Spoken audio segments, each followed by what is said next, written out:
They told me the night shift was lonely, but they never told me it would be terrifying. At first, I thought the laminated list of rules was a prank, some board manager's idea of hazing the new guy. But when I ignored the first rule, I realized just how wrong I was. That was the night I started hearing footsteps where no one should have been walking, and the shadows on the walls seemed to stretch just a little too far. Before we dive deeper into this chilling story, don't forget to like this video and subscribe to our channel. Hit the notification bell so you don't miss the next upload. I promise, things are about to get even darker. The job posting had been vague, but I didn't have the luxury of being picky. Night shift custodian needed. Competitive pay, no experience required. That last part sealed the deal for me. I'd just been fired from my third job in 6 months, and my rent was a week overdue. Desperation has a way of making even the most mundane opportunities seem golden. I arrived at the office building 15 minutes early, dressed in the cleanest shirt I owned. The building itself was imposing. 30 stories of cold reflective glass and steel. It loomed over the empty parking lot like a sleeping giant. The inside wasn't much better. The lobby was stark and minimalist, with white marble floors that gleamed under fluorescent lights.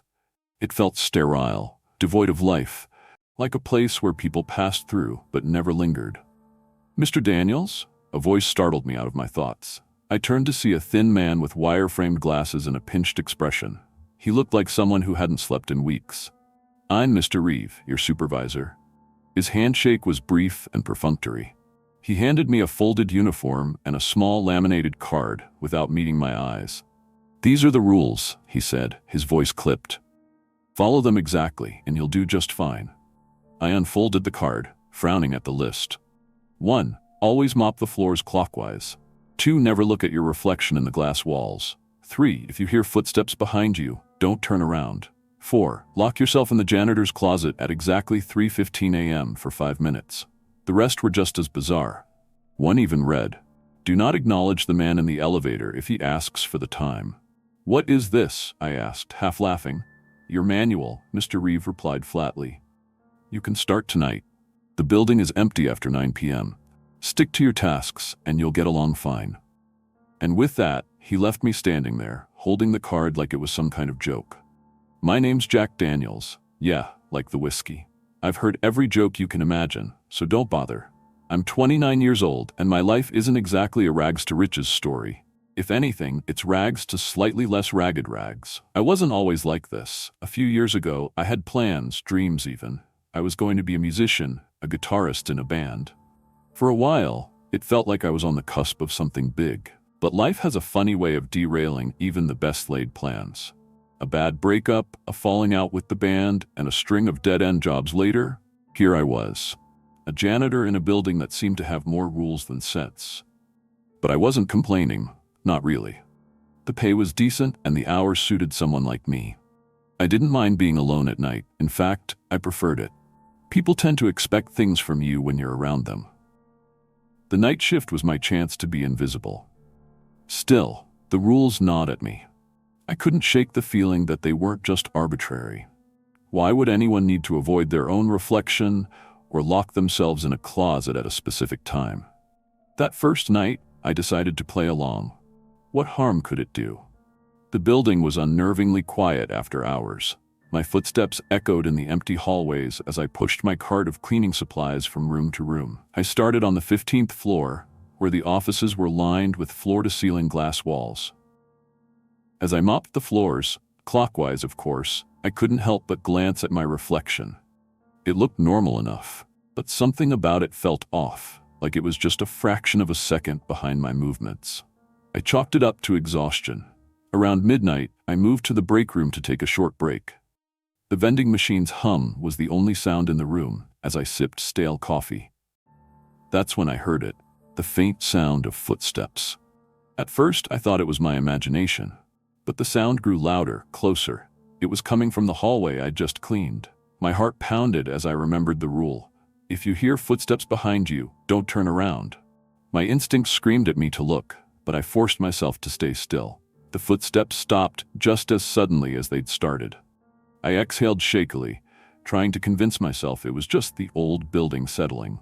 By the time 3:15 a.m. rolled around, I was more than ready to follow the rule about the janitor's closet. I locked myself inside, clutching the laminated card like a lifeline. At first, nothing happened. The silence was oppressive, broken only by my own breathing. But then, just outside the door, I heard scratching. It wasn't frantic or aggressive, just a slow, deliberate scrape, like someone dragging their fingernails across the wood. My pulse raced as I checked my watch. Only 2 minutes had passed. The scratching grew louder, more insistent. I closed my eyes and counted the seconds. By the time the 5 minutes were up, the noise had stopped. When I stepped out of the closet, the hallway was empty. But the air felt heavier, charged with an energy I couldn't explain. By the end of my shift, I was exhausted, both physically and mentally. As I clocked out, I noticed Mr. Reeve waiting near the exit. "You followed the rules," he said, not as a question but as a statement. I nodded, too tired to say much. "Good," he said, handing me an envelope. "You'll get used to it. See you tomorrow night." The envelope contained my pay for the night, along with a handwritten note. "Welcome to the team. Be careful, Jack. Not everyone makes it past the first week." As I walked to my car, the laminated card burned a hole in my pocket. I couldn't shake the feeling that I'd stepped into something much bigger than a simple janitor job. By the time my second night rolled around, I'd convinced myself that the events of the first were just my imagination playing tricks on me. Sleep deprivation, an unfamiliar environment, and the general weirdness of working in a place like this could explain a lot. Or so I thought. I showed up at 8:45 p.m. sharp, armed with my uniform, cleaning supplies, and a growing sense of dread. The laminated list of rules was folded neatly in my back pocket. The building was as empty as before, its silence swallowing me whole the moment I stepped inside. Mr. Reeve was nowhere to be seen this time. It was just me and the echoing hallways. The elevator ride to the 15th floor felt longer than it should have. The hum of the machinery amplified in the quiet. When the doors finally slid open, I took a deep breath and stepped into the dimly lit corridor. I started mopping clockwise, just like the list instructed. The monotony of the task gave my mind room to wander. Why were these rules in place? Who came up with them? And more importantly, what was I cleaning up after? The night before had left too many unanswered questions, and I was starting to feel like a rat in a maze. But then, something happened that made me question everything. I was halfway through cleaning one of the conference rooms when I heard the footsteps again. This time, they were faster, more deliberate, like someone jogging just out of sight. I froze, my mop handle gripped tightly in my hands. The sound circled me, coming from every direction. It didn't make sense. The walls were glass and I could see the entire room. There was no one there. The rules echoed in my mind. If you hear footsteps behind you, don't turn around. Every instinct screamed at me to look, but I fought the urge, staying rooted in place. The footsteps slowed, then stopped altogether. "Hello?" My voice came out shaky and far too loud in the stillness. No answer. Just the hum of the fluorescent lights. I backed out of the room slowly, my heart pounding in my chest. Once I was in the hallway, I forced myself to laugh. Maybe it was the air ducts or the building settling. That's what I told myself anyway. The night dragged on, the weight of the rules pressing heavier on my mind. At one point, I passed a glass wall and caught a glimpse of my reflection. It was me, or at least it looked like me. But something about it was wrong. The expression didn't quite match the one I was wearing. I stared at it for too long, forgetting the second rule, until my reflection blinked. I didn't blink. I stumbled backward, my breath catching in my throat. When I looked again, the reflection was normal, mimicking my every move. I hurried away, refusing to look at another reflective surface for the rest of the night. Around 2:30 a.m., I found myself in the break room again, nursing another cup of terrible coffee. That's when Miguel showed up. Miguel was the night security guard, a stocky guy in his early 40s with a kind face and tired eyes. I hadn't seen him the night before, and his presence was oddly comforting. "You're the new guy, huh?" he said, leaning against the counter. "Yeah," I replied, grateful for the company. "Jack." "Miguel, you've made it this far, so you must be doing something right." "What's that supposed to mean?" He chuckled, but it didn't reach his eyes. "This place has rules. Follow them, and you'll be fine. Don't And well, let's just say I've seen a lot of people come and go. Let me guess, they didn't follow the rules? Miguel's expression darkened. Not everyone believes in them until it's too late. This building, it's not like other places. It's got a history. Things happen here, things that can't be explained. I leaned forward, my curiosity piqued. What kind of things? Miguel hesitated, glancing around like he was afraid of being overheard. You ever heard of liminal spaces? I shook my head. It's like places that exist on the edge of reality. This building? It's one of them. There are cracks here, thin spots where our world brushes up against something else. The rules keep us safe, but only if we follow them to the letter. I wanted to laugh, but something about the way Miguel spoke made it impossible. He believed every word. As the night wore on, my unease grew. I couldn't stop thinking about what Miguel had said. If the building really was some kind of liminal space, it explained the strange rules, but it didn't make them any easier to follow. By the time 3:15 a.m. approached, I was already on edge. I locked myself in the janitor's closet, just like the list instructed, and waited. The scratching started almost immediately, louder than before. This time, it was accompanied by a faint whispering, just on the edge of hearing. I pressed my back against the wall, clutching my flashlight like it was a weapon. The whispers grew louder, more insistent, but I couldn't make out the words. My watch beeped, signaling the end of the 5 minutes, and the noises stopped as abruptly as they'd started. When I stepped out, the hallway was empty again, but the air felt heavy, charged with something I couldn't explain. That's when I decided to break a rule. It wasn't a conscious decision, more like a moment of defiance born from frustration and fear. As I stood in the middle of an empty corridor, I looked up at the nearest security camera and raised my middle finger. Then I started mopping counterclockwise. For a moment, nothing happened. The silence stretched on, and I began to think maybe the rules were just a cruel joke after all. But then the lights flickered. A low, guttural sound echoed down the hallway, like a growl mixed with static. The air grew colder, and I felt the unmistakable sensation of being watched. I turned around, breaking another rule. At the end of the hallway, a shadow shifted, growing taller and darker. It didn't have a shape, just an absence of light that seemed to suck the warmth out of the air. I dropped the mop and ran. Miguel found me in the stairwell, shaking and out of breath. "What the hell did you do?" he demanded, grabbing my arm. I broke a rule," I admitted, my voice barely a whisper. Miguel cursed under his breath, dragging me back to the security office. He handed me a cup of water and made me sit down. "You're lucky you're still alive," he said, his tone grim. "They don't like it when you break the rules. You've stirred them up, and now they'll be watching you even closer." I didn't ask who they were. I wasn't sure I wanted to know. By the end of my shift, I was a wreck. As I left the building, I noticed a new line added to the laminated list in my pocket. Rule 11. Do not test the rules. You will lose. The laminated card didn't leave my hand the next day. I studied it over and over, memorizing the rules as if my life depended on it, because now I was certain it did. The new addition at the bottom sent shivers through me. Rule 11. Do not test the rules. You will lose. I wasn't eager to find out what losing meant. When I arrived for my third shift, Miguel was waiting in the lobby. He didn't smile this time. His expression was grim, his usual easygoing demeanor replaced by something more severe. "You're lucky you're still breathing, Jack," he said, not bothering with pleasantries. "You don't understand what you've stirred up." I didn't think. That's the problem. You didn't think. Miguel sighed, rubbing his temples. "Look, I don't know how to explain this to you in a way that makes sense, but this building, it's alive. It's connected to something we can't see, something we can't fight.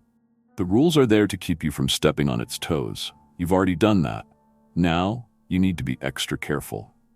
I nodded silently, the weight of his words sinking in. The first few hours of the shift were uneventful, though the tension in the air felt thicker than ever. Every sound made me jump. Every shadow seemed to stretch farther than it should. I moved from room to room, mopping clockwise, avoiding my reflection and refusing to acknowledge any sounds behind me. The rules felt more oppressive now, like a leash tightening around my neck. But then I made it to the 20th floor, and everything changed. The elevator doors opened to reveal a long hallway I hadn't seen before. It wasn't on my route, and I didn't recognize the layout. The walls were different too, darker, almost oily looking, and the overhead lights flickered like they were struggling to stay on. I hesitated, every instinct screaming at me to get back in the elevator and leave. But something compelled me forward, like an invisible hand pushing me. The laminated card had nothing about this. No rules about unfamiliar floors or strange hallways. My footsteps echoed eerily as I walked down the corridor. Doors lined the walls, all identical and featureless. There were no signs or labels, just a series of numbers engraved into the metal. 2001, 2002, 2003. When I reached the door marked 2007, I heard it. A faint tapping sound, rhythmic and deliberate, coming from the other side. "Jack," a voice whispered, muffled but clear enough to send chills down my spine. I stumbled back, my breath catching in my throat. "Jack," it called again, more insistent this time. I turned and bolted back to the elevator, slamming the button repeatedly until the doors finally closed. As I descended, I clutched the laminated card like a talisman. By the time I reached the lobby, I was drenched in sweat, my heart hammering in my chest. I didn't want to go back upstairs, but I couldn't just leave. My paycheck, and probably my sanity, depended on finishing the shift. Miguel was waiting for me at the security desk. "You look like you've seen a ghost," he said, his brow furrowed. "There was something on the 20th floor," I stammered. "A hallway that shouldn't be there. A door that called my name." Miguel's face paled. "You weren't supposed to go there. That floor doesn't exist, not for us." "What do you mean, doesn't exist?" "It's part of the building, but it's not our part. It belongs to them." "Who are they?" Miguel shook his head. "The ones the rules are trying to keep at bay. You shouldn't have been able to access that floor unless—" He trailed off, his expression darkening. "Unless what?" "Unless they're inviting you in." The rest of the night passed in a haze of paranoia. Every sound, every shadow felt like a threat. I kept checking my watch, counting down the hours until sunrise. When 3:15 a.m. arrived, I locked myself in the janitor's closet as usual. The scratching started almost immediately, but this time it was louder, more frantic. Then came the knocking. It was soft at first, a gentle rap that grew louder and more forceful. "Jack," a voice whispered, sending chills down my spine.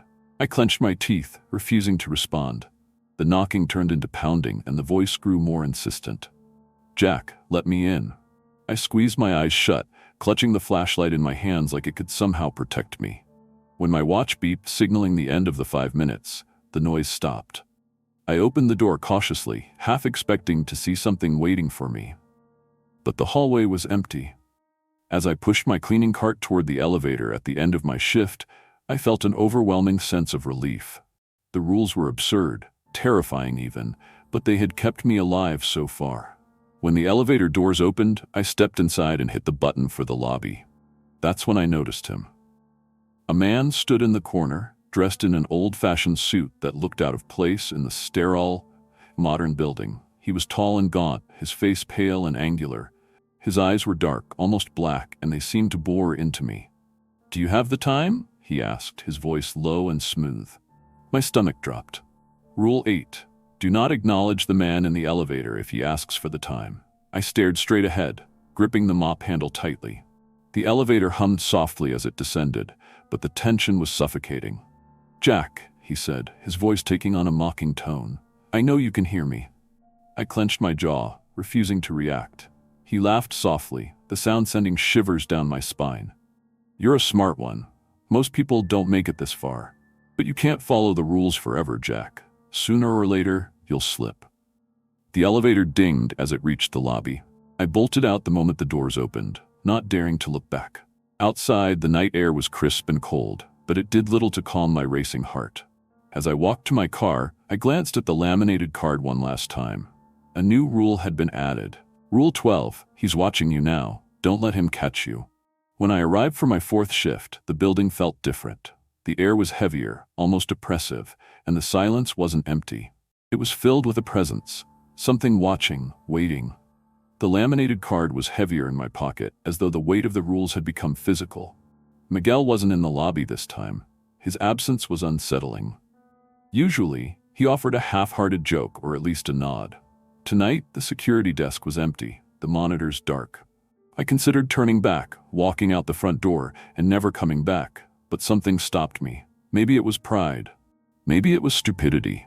Or maybe it was the knowledge that I couldn't outrun what this place had started. The first few hours passed quietly. Too quietly. The hum of fluorescent lights seemed louder, almost grating, and the faint creaks and groans of the building felt deliberate, like someone shifting just out of sight.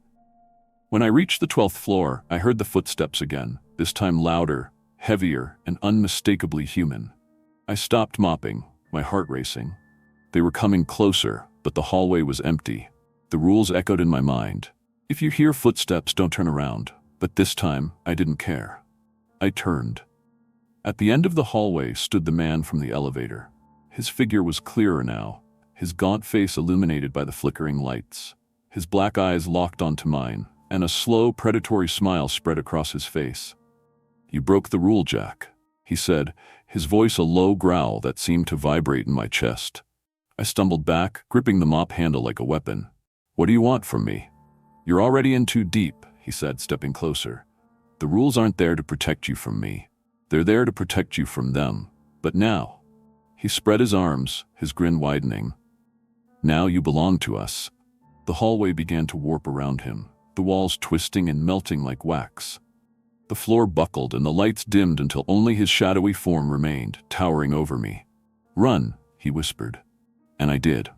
I sprinted down the hallway, the world distorting around me. Doors opened and slammed shut on their own, whispering voices pouring out like smoke. The laminated card slipped from my pocket, but I didn't stop to grab it. The elevator was just ahead. I threw myself inside and slammed the lobby button. As the doors closed, I saw him standing at the other end of the hallway, his black eyes gleaming with amusement. "You can't escape," he called after me. The elevator shuddered violently as it descended, the lights flickering. The buttons blinked erratically, and the floor indicator began cycling through numbers that didn't make sense. 17, 42, 9-3, 99. The doors opened, but it wasn't the lobby. It was the 20th floor. The dark hallway stretched out before me, its walls glistening like oil. A familiar tapping echoed from the door marked 27. "Jack," the voice called, softer this time. I wanted to stay in the elevator, to close the doors and let it take me anywhere else, but my legs moved on their own. I stepped into the hallway, the air thick and stifling. The door to 27 creaked open, revealing a void of darkness that seemed to pull at me. "Come in," the voice said, now right behind me. I turned to find the man in the elevator, standing inches away, his smile wider than ever. "You're home now," he said. The darkness swallowed me whole. If you enjoyed this chilling tale and want more spine-tingling stories like this, don't forget to hit the like button and subscribe to our channel. Tap the bell icon so you never miss a new upload, because we've got more terrifying mysteries and haunting tales coming your way. Do you think you could follow the rules in a building like this? Let us know in the comments below. We'd love to hear your thoughts. Until next time, stay safe, and remember, sometimes the rules are the only thing keeping you alive.